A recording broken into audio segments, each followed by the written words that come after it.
Thank you very much, Maria. The announcement of a security pact between China and the Solomon Islands came as a surprise to Australia's Prime Minister. We're very concerned for Solomon Islands. We're very concerned for the broader security in the Southwest Pacific. The agreement will see Beijing increase ties with the Pacific Islanders and help to safeguard national security.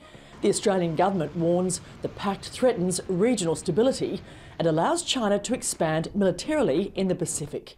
The island's Prime Minister declared he's on the right side of history by forging closer ties with Beijing.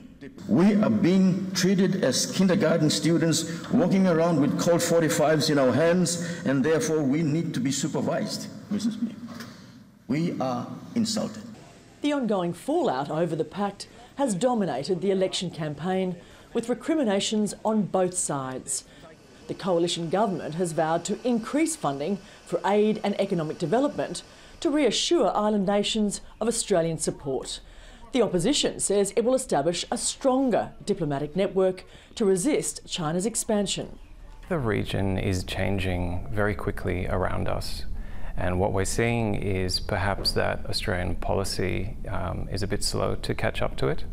It's not to say that the concerns haven't been there, but there's a certain, there's an incrementalism to China's strategic push.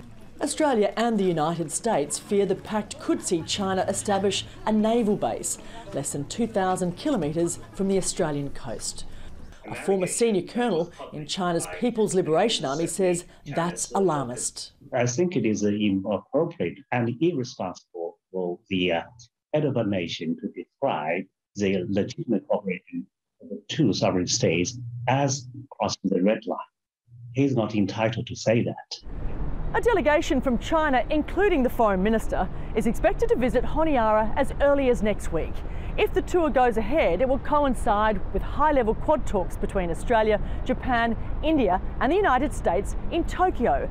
Analysts say that's a deliberate attempt by Beijing to try and overshadow their dialogue. It's also another sign China is intent on cementing stronger security and economic ties across the Indo-Pacific. Clarke, Al Jazeera, Sydney, Australia.